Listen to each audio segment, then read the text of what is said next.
کسی کو یہ کہنے کی بجائے کہ آپ یہ کریں، وہ کیا استعمال کرتا ہے انداز، ہمیں یہ کرنا چاہیے. ظاہر ہے کہ وہ بتانے والا خود کو الگ تو نہیں کر سکتا، اس پر بھی کوئی ذمہ داری ہے جو سننے والوں پر ہے. مثلا اگر میں یہاں بیٹھ کر قرآن کی تفسیر کرتے ہوئے آپ سے کہوں کہ نماز پڑھیں، تو بجائے اس کے کہ میں یہ کہوں کہ آپ نماز پڑھا کریں، مجھے کیا کہنا چاہیے؟ ہم سب کو نماز پڑھنی چاہیے، اس لیے کہ نماز جتنی آپ کے لیے اہم ہے اتنی ہی میرے لیے اہم ہے. اور دوسروں کو سکھانے والا خود کو بھی بیچ میں شریک کر کے سکھائے، اور ہر حکم دوسروں سے پہلے اپنی ذات کے لیے بھی لے، تبھی اس کی تبلیغ میں اثر پذیری ہوگی، اور وہی قابل قبول ہے. رہی وہ باتیں خواہ کتنی نیکی اور ثواب کی ہو، جو دوسروں کو تو بتاتے رہے اور خود کچھ نہ کر کے دیں، تو اس بتانے کا بھی ثواب نہیں ہوگا پھر. ہاں یہ الگ بات ہے کہ ایک فائدہ ہوتا ہے کہ دوسروں کو بتاتے رہنے سے انسان ایک دن خود بھی عمل شروع کر ہی دیتا ہے. اب جب بتانے لگے تو خود کو دوسروں سے الگ نہ کریں، خود کو بیچ میں شامل کریں. اور پھر یہاں کیا ہے کہ کیا انداز استعمال کیا گیا؟ وَإِنَّا أَوْ إِيَّاكُمْ لَعَلَىٰ هُدًى أَوْ فِي ضَلَالٍ مُّبِينٍ، کہ ہم میں سے اور تم میں سے کوئی ایک ہی ہدایت پر ہو سکتا ہے، یا پھر ہماری بات درست ہوگی یا تمہاری. اب غور کرنے کے لیے چھوڑ دیا گیا. سوچو کس کی؟ کیا اس کی جو اللہ کا رزق کھا کر اللہ کی ناشکری کرے، یا اس کی جو اللہ کی نعمتیں استعمال کر کے اللہ کی طرف جانے کی بات کرے؟ قُل لَّا تُسْأَلُونَ عَمَّا أَجْرَمْنَا، ان سے کہو جو قصور ہم نے کیے اس کی کوئی باز پرس تم سے نہیں ہوگی، تم نہیں پوچھے جاؤ گے. دراصل اس جملے میں یہ میسج کنوے کیا جا رہا ہے. اس سے کیا پتہ چلتا ہے کہ تبلیغ کرتے وقت بہت حکمت کے ساتھ نپے تلے مفید جملے استعمال کرنے چاہیے، ڈائریکٹ دوسروں کے اوپر اٹیک نہیں کرنا چاہیے. قُلْ يَجْمَعُ بَيْنَنَا رَبُّنَا ثُمَّ يَفْتَحُ بَيْنَنَا بِالْحَقِّ وَهُوَ الْفَتَّاحُ الْعَلِيمُ، کہو ہمارا رب ہم کو جمع کرے گا، پھر ہمارے درمیان ٹھیک ٹھیک فیصلہ کر دے گا. وہ ایسا زبردست حاکم ہے جو سب کچھ جانتا ہے. یعنی دنیا میں اگر کسی کے حق کو باطل پر ہونے، ہدایت یا گمراہی پر ہونے کا فیصلہ نہیں ہو سکتا یا نہیں ہو رہا، یا کھلی طرح کوئی فیصلہ سامنے نہیں تم محسوس کر رہے، تو پھر ایک دن ایسا آئے گا کہ جس وقت یہ بالکل کھل جائے گا کہ کون حق پر تھا اور کون باطل پر تھا. اور اس وقت یہ بھی فیصلہ ہو جائے گا کہ ہم نے تم پر حق واضح کرنے کے لیے کیا کچھ کیا، اور تم نے ضد میں آ کر ہماری مخالفت کی کیسی کیسی کوشش کی. یجمع بیننا ربنا سے ایک بات یہ بھی پتہ چلتی کہ ہم تم سب اکٹھے ہوں گے، وہاں سب پتہ چل جائے گا کہ کون کیا کرتا رہا. ہم بھی تمہارا انجام دیکھ لیں گے اور تم ہمارا دیکھ لینا.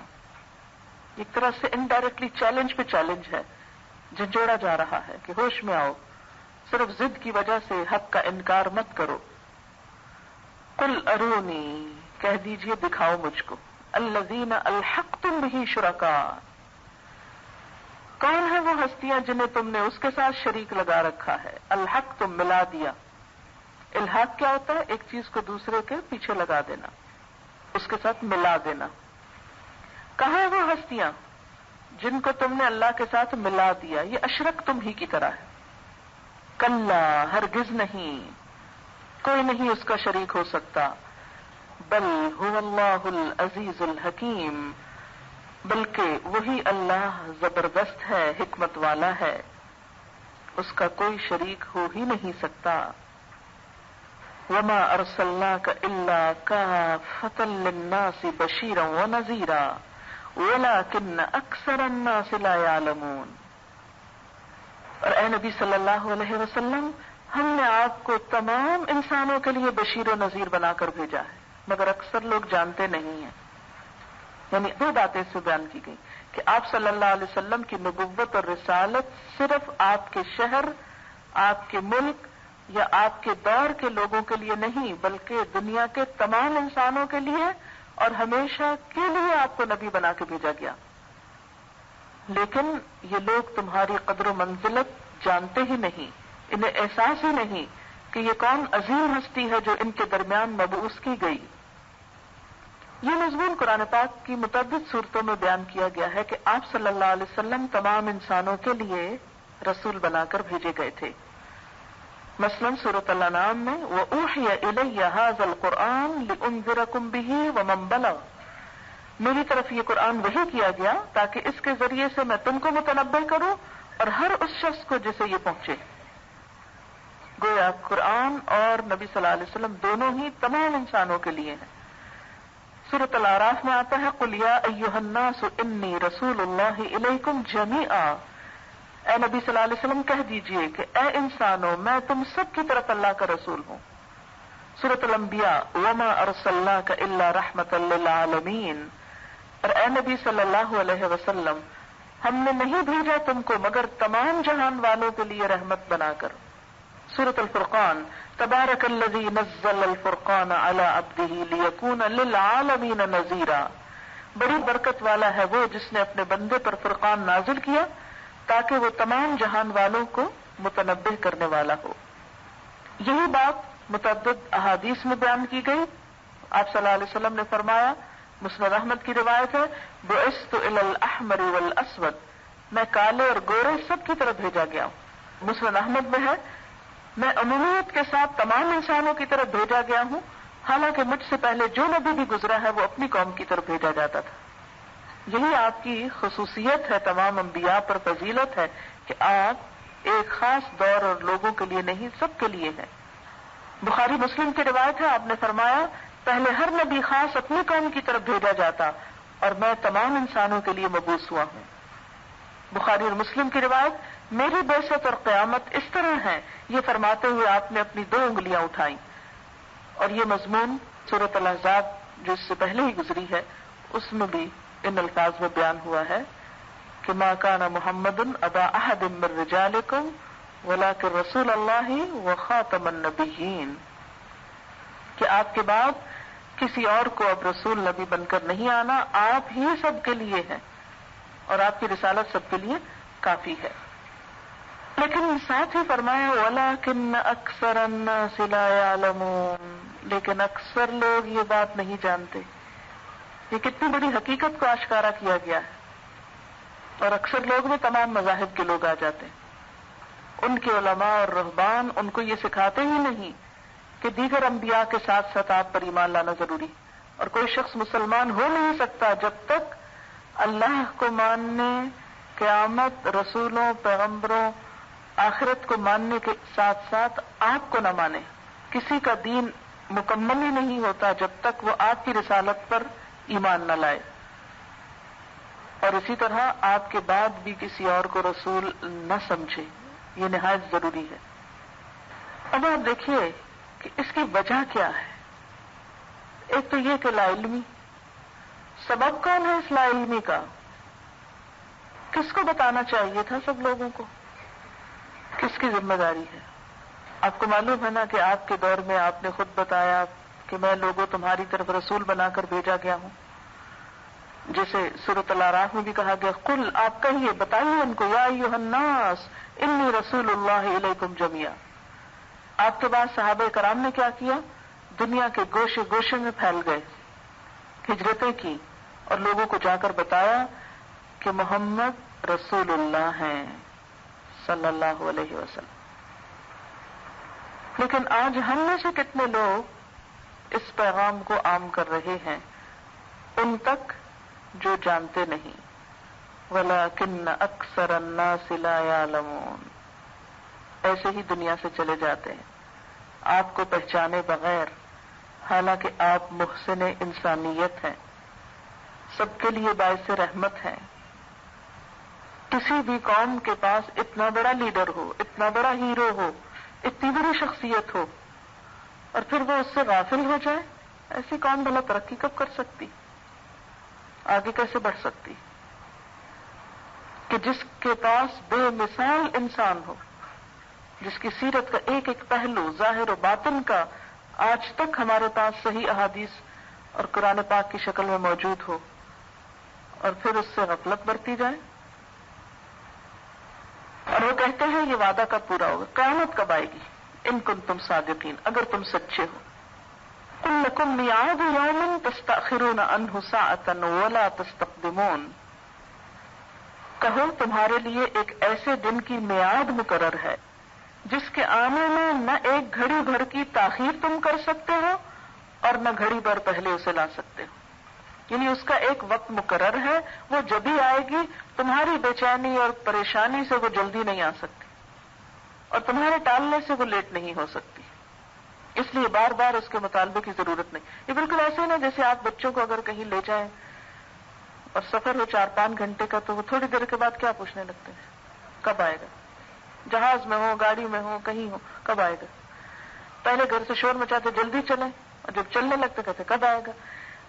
تو یہ بچگانا سوال ہے نا کہ بیٹھے ہیں، گاڑی چل رہی ہے، جہاز دوڑ رہا ہے اور بار بار ایک ہی سوال ہے کب پہنچے گا، کب آئے گا؟ تو اس وقت آپ اس سوال کا جواب کیا دیتے ہیں؟ بھئی جب آنا ہوگا آ جائے گا، جب فاصلہ ختم ہوگا، وقت مقرر آئے گا، جگہ مقرر آئے گی تو بس آ جائے گی. اس سے پہلے کچھ نہیں ہو سکتا، چپ کر کے بیٹھو. یا یہ کہ آپ سنی انسنی کر دیتے ہیں ایسے سوالوں کا، اچھا یہ بچوں کی عادت ہے بولتے رہے.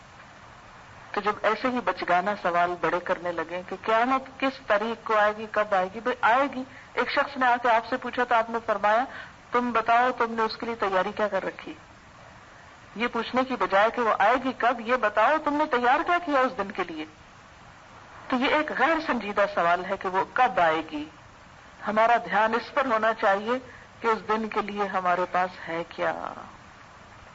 وقال الذین کفروا، اور یہ کافر کہتے ہیں لن نؤمن بہذا القرآن، ہرگز ہم نہ مانیں گے اس قرآن کو.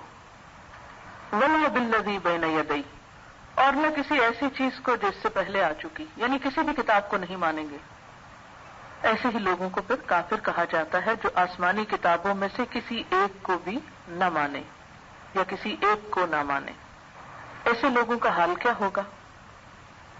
وَلَوْ تَرَىٰ إِذِ الظَّالِمُونَ مَوْقُوفُونَ عِندَ رَبِّهِمْ، کاش تم دیکھو ان کا حال اس وقت جب یہ ظالم اپنے رب کے حضور کھڑے ہوں گے.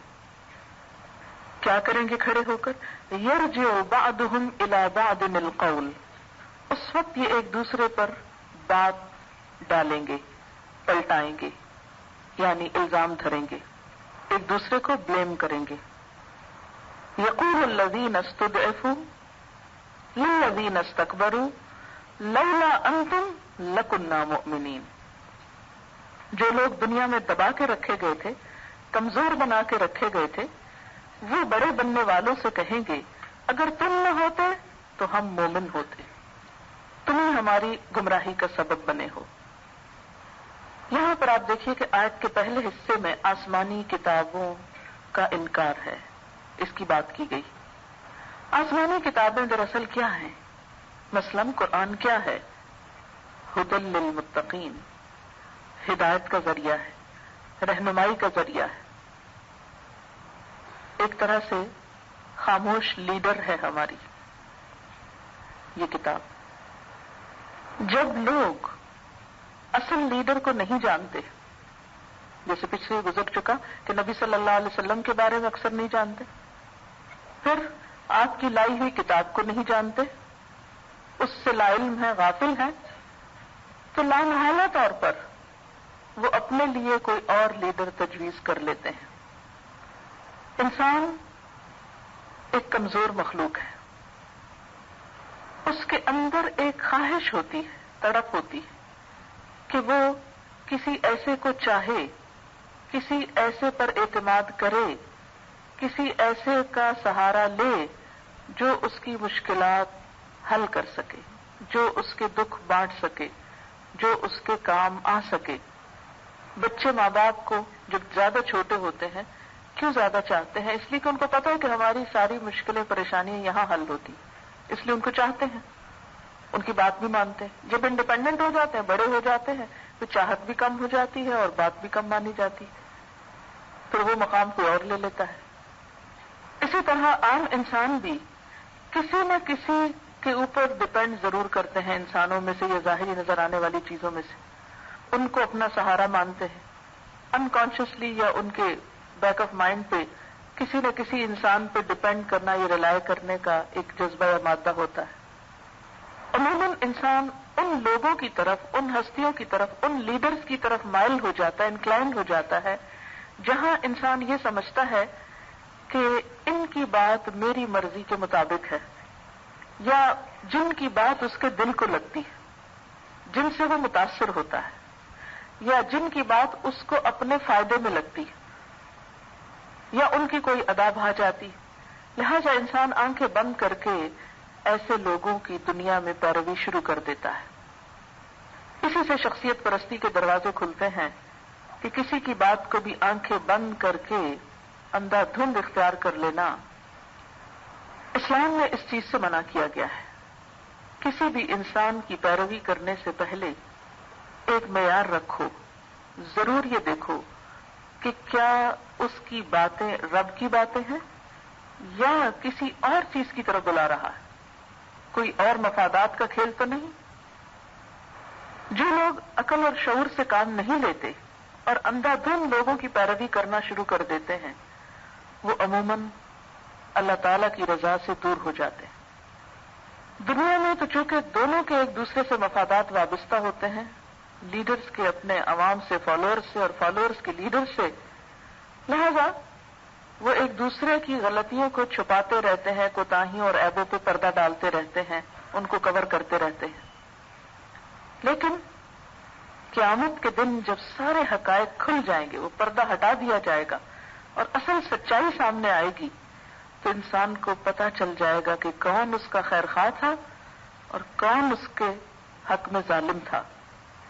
تو یہی لوگ جو آج دنیا میں اپنے لیڈروں، سرداروں اور بڑوں کے پیچھے آنکھیں بند کر کے چلتے ہیں اور ان کے خلاف کسی خیر خواہ اور ہمدرد کی کوئی بات سننے کو تیار نہیں ہوتے، قیامت کے دن انہی لیڈرز کو، انہی بڑوں کو، جب ان کی حقیقت کھل جائے گی کہ یہ کس قدر فریبی لوگ تھے، یہ سب اپنے مفادات کا کھیل تھا اور ہماری کوئی خیر خواہی نہیں تھی اس میں، تو انہی لیڈرز کو گالیاں دینے لگیں گے، انہی کو مورد الزام ٹھہرائیں گے، انہی کو برا بھلا کہیں گے، چیخ چیخ کے کہیں گے کم وقتو تم نے ہم کو کس تباہی میں لا کھڑا کیا کہ ہم تمہارے پیچھے چلتے رہے اور اللہ اور اس کے رسول کی پکار کچھ اور ہی تھی، تم نہ بہکاتے تو ہم سیدھی راہ پہ چلتے، ہم رسولوں کی بات مان لیتے، ہم قرآن کو اپنا رہنما بناتے۔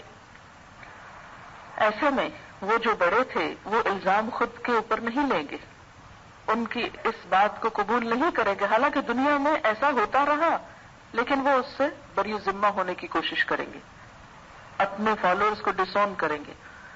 قال الذين استكبروا للذين استضعفوا أنحن صددناكم عن الهدى بعد إذ جاءكم بل كنتم مجرمين۔ وہ بڑے بننے والے ان دبے ہوئے لوگوں کو جواب دیں گے، کیا ہم نے تمہیں اس ہدایت سے روکا تھا جو تمہارے پاس آئی تھی؟ ہم نے کب تم کو منع کیا تھا کہ تم قرآن نہ پڑھو یا تم اپنے رسول کو نہ مانو؟ نہیں، بلکہ تم خود مجرم تھے، کیونکہ تمہارا اپنا ہی دل نہ تھا ہدایت کی طرف جانے کو، اس لیے تم نے اصل راہ چھوڑ کر اس راستے کو اپنایا جو تمہاری خواہشات کے مطابق تھا، اور وہ راستہ تمہیں ہمارے پاس آ کے ملا، ہم تمہاری خواہشات کو پورا کرنے کے قابل تھے، لہذا تم ہماری نہیں دراصل اپنی ہی خواہشات کی پیروی کر رہے تھے۔ وقال الذين استضعفوا للذين استكبروا بل مكر الليل والنهار إذ تأمروننا أن نكفر بالله ونجعل له أندادا۔ وہ دبے ہوئے لوگ ان بڑے بننے والوں سے کہیں گے، نہیں بلکہ شب و روز کی مکاری تھی، یہ سب چال بازیاں تھی، فریب کاری تھی، جب تم ہم سے کہتے تھے کہ ہم اللہ سے کفر کریں اور دوسروں کو اس کا ہمسر ٹھہرائیں۔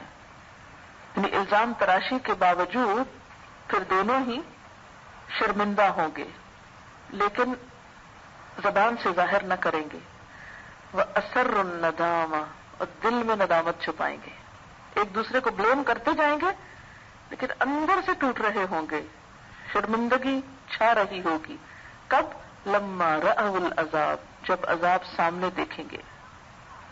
وجعلنا الاغلال فی اعناق الذین کفروا، اور ہم ان منکرین کے گلوں میں توق ڈال دیں گے، بیڑیاں ڈال دیں گے، زنجیریں ڈال دیں گے۔ گلے میں جو ہوتا ہے وہ توق ہوتا ہے، زنجیریں پاؤں میں ہوتی ہیں، اگرچہ اغلال ہی اس کے لیے بھی استعمال ہوتا ہے۔ هل یجزون الا ما كانوا يعملون، کیا لوگوں کو اس کے سوا اور کوئی بدلہ دیا جا سکتا ہے کہ جیسے اعمال ان کے تھے ویسی ہی جزا پائیں؟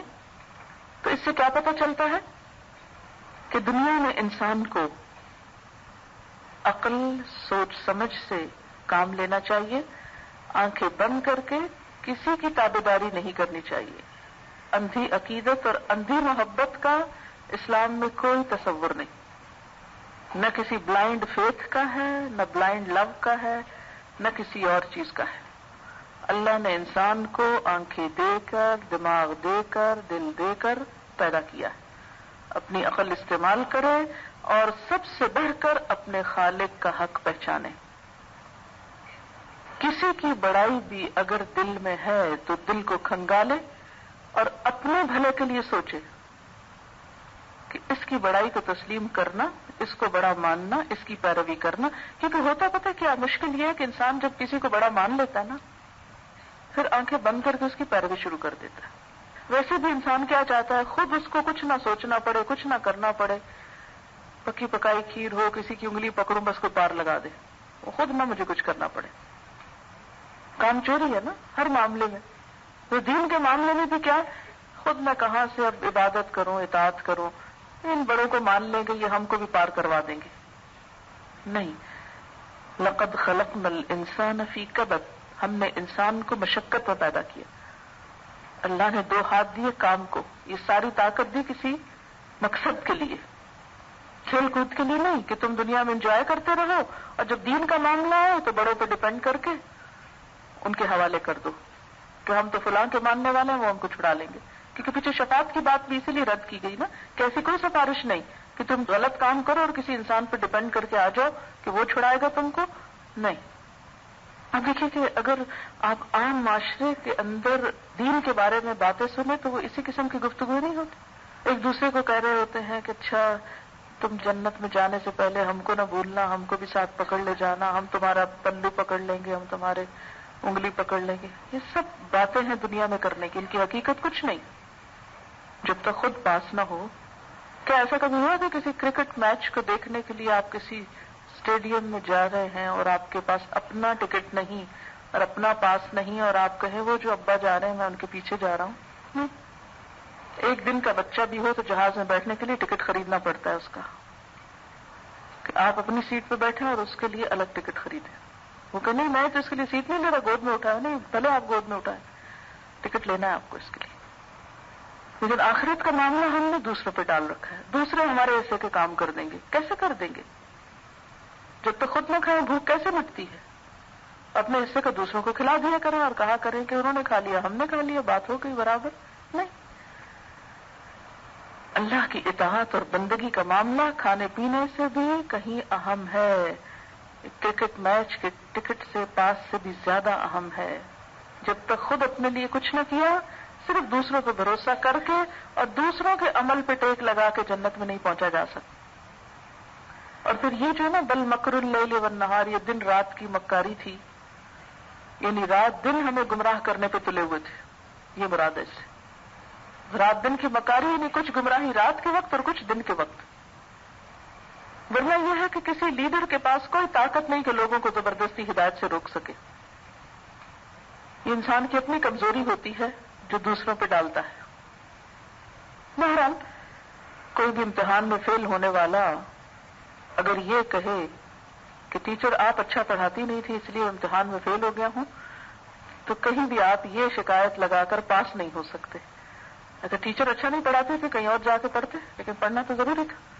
اگر ایک ماحول میں تم اللہ کی اطاعت نہیں کر سکتے تو کہیں اور جاتے، وہ اطاعت تو ضروری تھی۔ اگر ایک شخص تم کو گمراہ کر رہا تھا تو تم کوئی اور طریقہ سوچتے۔ لیکن جب تک انسان آزاد ہے، مکلف ہے، مسئول ہے، پوچھا جائے گا۔ اور آپ دیکھیے کہ ایسے لوگ جو دنیا میں دوسروں کی غلامی کی بیڑیاں پہن کے رکھتے ہیں، قیامت کے دن پھر ان کی سزا بھی ویسی ہی ہوگی، ان کے گلوں میں توق ڈال دیے جائیں گے۔ توق غلامی کی علامت ہے نا، قید ہونے کی علامت ہے۔ دنیا میں تم نے خود کو دوسروں کے حوالے کیا آج جہنم کی زنجیروں کے حوالے ہو رہے ہو. اور یہ ان کے لیے بدلہ ہے کس چیز کا؟ جو وہ کرتے رہے. دونوں کو ان کے کیے کی سزا ملے گی، لیڈروں کو ان کے مطابق، پیچھے چلنے والوں کو ان کے مطابق. جیسے سورۃ الاعراف میں آتا لِكُلٍّ ضِعْفٌ وَلَٰكِن لَّا تَعْلَمُونَ، دونوں کو ہی دگنی سزا لیکن تم جانتے نہیں ہو. وَمَا أَرْسَلْنَا فِي قَرْيَةٍ مِّن نَّذِيرٍ إِلَّا قَالَ مُتْرَفُوهَا إِنَّا بِمَا أُرْسِلْتُم بِهِ كَافِرُونَ. کبھی ایسا نہیں ہوا کہ ہم نے کسی بستی میں ایک خبردار کرنے والا بھیجا ہو اور اس بستی کے کھاتے پیتے لوگوں نے یہ نہ کہا ہو کہ جو پیغام تم لے کر آئے ہو اس کو ہم نہیں مانتے. اس سے کیا پتہ چلتا ہے کہ ہر دور کے خوشحال لوگوں کی اکثریت نے پیغمبروں اور ان کی تعلیمات کا انکار کیا. اس کی کیا وجہ تھی؟ انسان بڑی کمزور چیز ہے، ظلوماً جہولا. تھوڑا سا مال و دولت، تھوڑی سی طاقت، تھوڑا سا اختیار، تھوڑا سا اقتدار مل جاتا ہے تو پھول اٹھتا ہے، تکبر میں مبتلا ہو جاتا ہے اور کسی نصیحت کرنے والے کی نصیحت کو سننا ہی نہیں چاہتا، قبول ہی نہیں کرتا.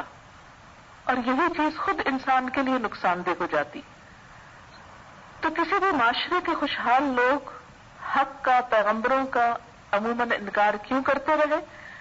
کیونکہ ان کا خیال یہ تھا کہ ہم چونکہ دنیا میں طاقت رکھتے ہیں، مال رکھتے ہیں، اختیار رکھتے ہیں، ہم کسی کے محتاج نہیں، ضرورت مند نہیں، اس لیے ہمیں کیا ضرورت ہے کہ ہم کسی اور کی پیروی کریں. ہم تو وہ کریں گے جو ہمارا دل چاہے گا، اس لیے کہ ہم اختیار رکھتے ہیں، ہم مال رکھتے ہیں، جو چاہیں خریدیں، جیسے چاہیں زندگی بسر کریں. اب ہم ان لائی ہوئی پابندیوں کے مطابق جئیں تو یہ پھر دنیا میں انجوائے نہیں کر سکتے. نوح علیہ السلام کی قوم کے سردار کیوں ایمان نہ لا سکے؟ وہ بھی ایک کمپلیکس کا شکار تھے. کہنے لگے انؤمن لک واتبعک الارذلون، ہم تیری پیروی کریں اور تیرے پیچھے تو کمزور لوگ چلتے ہیں، تیرے ماننے والے تو بڑے کمزور لوگ ہیں. اچھا آج بھی آپ دیکھیں تو یہی تصور پایا جاتا ہے. اگر کوئی شخص دین کی طرف آتا ہے تو کیا ایزیوم کر لیا گیا ہے کہ وہی آئے گا جو دنیا سے محروم ہے، یا صرف انہی کو آنا چاہیے؟ اس لیے اگر کوئی شخص جس کی زندگی میں بظاہر ایسی کوئی پریشانی نہ ہو وہ دین کی طرف آئے تو لوگ حیران ہو کر پوچھتے ہیں کہ خیریت تو ہے، کوئی مسئلہ تو نہیں ہو گیا؟ یہ دنیا میں کوئی محرومی ہوگی تو اس کو کمپنسیٹ کرنے کے لیے دین کی طرف چل پڑے ہو؟ صرف ڈپریشن کے مریض سے اس کو دور کرنے کے لیے قرآن پڑھنا شروع کر دیا؟ نہیں. تو یہ ایک عام تصور ہے کیا کہ دین دنیا داروں کے لیے نہیں ہے، جبکہ اللہ کے نبی داؤد علیہ السلام، سلیمان علیہ السلام دنیا کے مالدار ترین، مقتدر ترین لوگوں میں سے تھے، مگر اس کے باوجود انتہائی شکر گزار اور عبادت گزار. وقالوا، اور ان کا کہنا تھا نحن اکثر اموالا و اولادا، ہم مال اور اولاد میں زیادتی رکھتے ہیں، ہم تم سے زیادہ. اکثر افعال کے وزن پر کمپیریٹو معنی بھی ہو سکتا ہے کہ ہم تمہاری نسبت زیادہ مال رکھتے، زیادہ اولاد رکھتے. وما نحن بمعذبین، اور ہم ہرگز سزا پانے والے نہیں. تم کون سی جہنم کی قیامت کی باتیں کرتے ہو؟ اگر دنیا میں ہم کو اتنا کچھ مل گیا تو وہاں بھلا کیوں نہیں ملے گا؟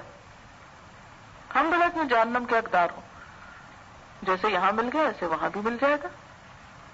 دنیا اچھی ہے تو آخرت بھی اچھی ہوگی، اس لیے کچھ کرنے کی کیا ضرورت ہے؟ قل، کہہ دیجیے، ان ربی یبسط الرزق لمن یشاء ویقدر، میرا رب رزق وسیع کرتا ہے، پھیلاتا ہے جس کے لیے چاہتا ہے، ویقدر، اور اندازے سے دیتا ہے. جسے چاہتا ہے کشادہ رزق دیتا ہے، جسے چاہتا ہے نپا تلا دیتا ہے. وَلَٰكِنَّ أَكْثَرَ النَّاسِ لَا يَعْلَمُونَ، لیکن اکثر لوگ جانتے نہیں ہیں. کیا نہیں جانتے؟ کہ رزق کی کشادگی اور تنگی اللہ کی رضا یا عدم رضا کی مظہر نہیں، بلکہ اس کا تعلق اللہ تعالیٰ کی حکمت اور مشیت سے ہے. کسی کو زیادہ مل جانا اس بات کی نشانی نہیں کہ اللہ اس سے راضی ہے. اور کسی سے سب کچھ چھن جانا ضروری نہیں کہ اسی وجہ سے ہو کہ اللہ اس سے ناراض ہے. حضرت ایوب علیہ السلام کی مثال ہمارے سامنے ہے. بہت کچھ تھا، پھر کچھ نہ رہا، پھر مل گیا. یہ تو اللہ کی حکمت ہے، جب چاہے جتنا چاہے دے دے، جب چاہے لے لے، جب چاہے پھر دے دے. اس سے یہ نتیجہ کہیں بھی نہیں نکال سکتے آپ کہ اگر آپ کو اب مل گیا تو قیامت کے دن بھی بہت مل جائے گا. یہ ضروری نہیں. آج تو آزمائش کے طور پر ملا، امتحان کے طور پر ملا، اور کل کیسے ملے گا؟ اللہ کی رحمت سے، اگر تم اس کو راضی کر کے دے دو. وَلَكِنَّ أَكْثَرَ النَّاسِ لَا يَعْلَمُونَ، لیکن اکثر لوگ اس حقیقت کو نہیں جانتے، اس کا علم نہیں رکھتے. وَمَا أَمْوَالُكُمْ وَلَا أَوْلَادُكُمْ بِالَّتِي تُقَرِّبُكُمْ عِنْدَنَا زُلْفَىٰ إِلَّا مَنْ آمَنَ وَعَمِلَ صَالِحًا فَأُولَٰئِكَ لَهُمْ جَزَاءُ الضِّعْفِ بِمَا عَمِلُوا وَهُمْ فِي الْغُرُفَاتِ آمِنُونَ. یہ تمہاری دولت اور تمہاری اولاد نہیں ہے جو تمہیں ہم سے قریب کرتی ہو، ہاں مگر جو ایمان لائے اور نیک عمل کرے. یعنی خود جو ایمان لائے اور نیک عمل کرے تو اس کی دولت اور اس کی اولاد پھر اس کے لیے مزید نیکیوں کا سبب بنتی، صدقہ جاریہ بن جاتی. لیکن اگر کوئی شخص ایمان ہی نہیں لایا، کافر ہے، لیکن چیریٹی کے بڑے بڑے کام کر کے دنیا سے گیا، تو اس کا مال و دولت اس کو کوئی فائدہ نہ دے گا، وہ اللہ کے قریب کرنے کا سبب نہ بنے گا. یہی لوگ ہیں جن کے لیے ان کے عمل کی دوہری جزا ہے. کن کے لیے؟ جو ایمان لا کر نیک کام کرے تو ان کے لیے دوہری جزا. دوہری جزا کیوں؟ ایک تو خود عمل کرنے کی، دوسرے اپنے مال کو اور اپنی اولاد کو اچھے کاموں میں استعمال کرنے کی. اپنے کیے کا بدلہ بھی پائیں گے اور اولاد کی شکل میں اور مال کو خیر کے کاموں میں لگا کر دنیا میں چھوڑ جانے کی شکل میں جو صدقہ جاریہ ہوگا اس کی جزا بھی پائیں گے. فَأُولَٰئِكَ لَهُمْ جَزَاءُ الضِّعْفِ، ایسے لوگوں کے لیے دگنی جزا. دگنی سے مراد صرف یہ نہیں کہ ایک کے بدلے میں 2، 10 گنا، 7 گنا، 700 گنا، 70 گنا، یہ جتنا اللہ چاہے بڑھا دے. کیوں؟ بما عملوا، جو انہوں نے عمل کیے. جیسے کہ حدیث میں آتا ہے، آپ صلی اللہ علیہ وسلم نے فرمایا، اللہ تمہاری شکلیں اور مال نہیں دیکھتا، وہ تو تمہارے دلوں اور اعمال کو دیکھتا ہے. وَهُمْ فِي الْغُرُفَاتِ آمِنُونَ، اور وہ بلند و بالا عمارتوں میں اطمینان سے رہیں گے، اونچی اونچی عمارتوں میں امن سے رہیں گے. اس سے کیا پتہ چلتا ہے کہ جنت میں بلند درجے ہیں. ہماری ایک اسٹوڈنٹ تھی تو وہ کہتی ہے کہ جب خود سے ترجمہ پڑھا تو میں اس آیت پر پہنچ کر ٹٹک گئی کہ اس میں آخر ایسی کیا بات ہے جس کا ذکر کیا گیا ہے. دنیا میں بھی فلیٹوں میں رہتے ہیں اور جنت میں بھی اگر فلیٹ سسٹم ہی ہے تو کیا فائدہ ایسی جنت کا. تو بات یہ ہے کہ یہاں فلیٹ سسٹم کی بات نہیں کی گئی کہ فی الغرفات آمنون، وہ بلند و بالا جگہوں پر رہ رہے ہوں گے.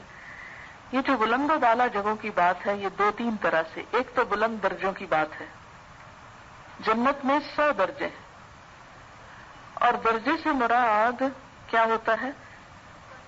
جیسے مثال کے طور پر آپ کسی 5 اسٹار ہوٹل میں جاتے ہیں تو ایک فرسٹ فلور ہے، پھر سیکنڈ ہے، پھر تھرڈ ہے، پھر اوپر 20th فلور ہے مثلا. اب دیکھیں کہ اگر آپ کو سین یا ویو انجوائے کرنا ہے تو آپ کیا پریفر کریں گے؟ اوپر جا کے رہنا، ٹاپ فلور پہ. وہاں سے جو سینری نظر آتی ہے وہ فرسٹ فلور پر نیچے نہیں نظر آتی. اس کا یہ مطلب نہیں کہ اگر کسی کو بلند بالا جگہ ملی اور مقام ملے تو وہ نیچے رہ ہی نہیں سکتا، اس کو اوپر ہی ٹانگ دیا جائے گا. ایسی مشکل نہیں.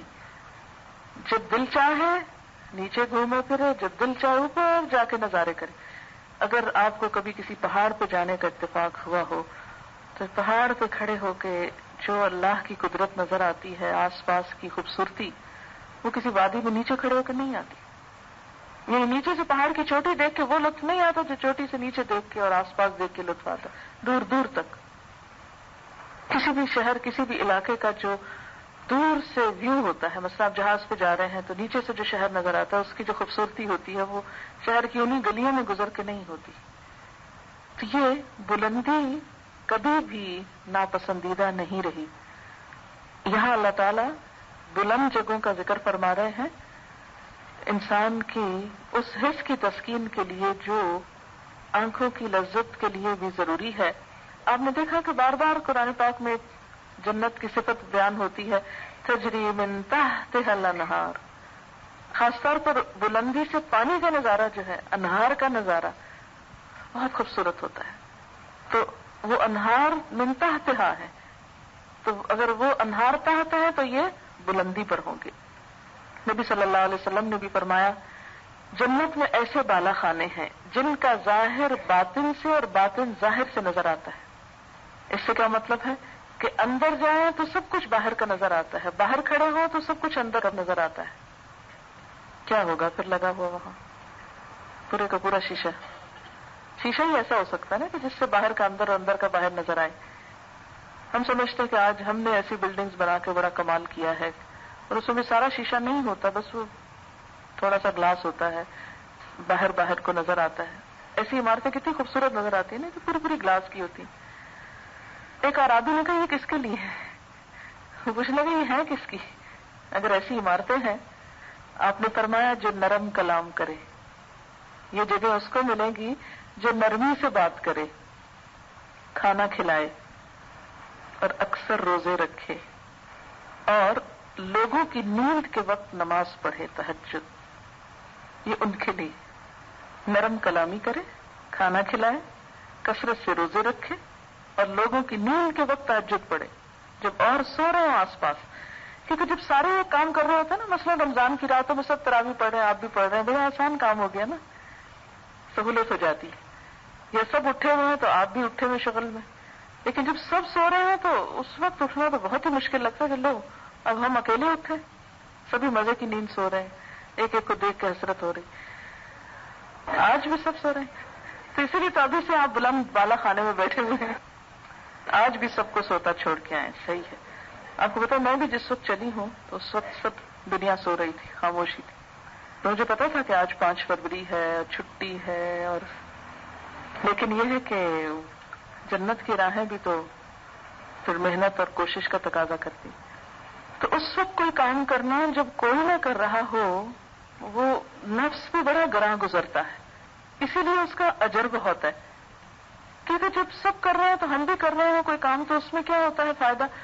دوسروں کی دیکھا دیکھی ہم کو بھی شے مل جاتی ہے. چلو ایک فیشن بن گیا، کر لو. وہ تو ایک نفس کی لذت ہونے لگتی ہے نا. اس کا یہ مطلب نہیں کہ پھر انسان وہ نیک کام نہ کرے کیونکہ سب کر رہے ہیں میں کیوں نیکی کروں. نہیں، وہ تو کرنا ہی ہے چاہے کوئی کرے یا نہ کرے. لیکن جنت کے بہترین بالا خانے ان لوگوں کے لیے ہیں جو ہر حال میں اللہ کی اطاعت پر راضی ہوں. والذین یسعون فی آیاتنا معاجزین اولئک فی العذاب محضرون. رہے وہ لوگ جو ہماری آیات کو نیچا دکھانے کے لیے دوڑ دھوپ کرتے ہیں تو وہ عذاب میں مبتلا ہوں گے، وہ عذاب میں حاضر کر لیے جائیں گے، سامنے لے آئے جائیں گے. آیات کو نیچا دکھانا کیا؟ قرآن کے احکام کے خلاف بھاگ دوڑ کرنا، محنت اور کوشش کرنا،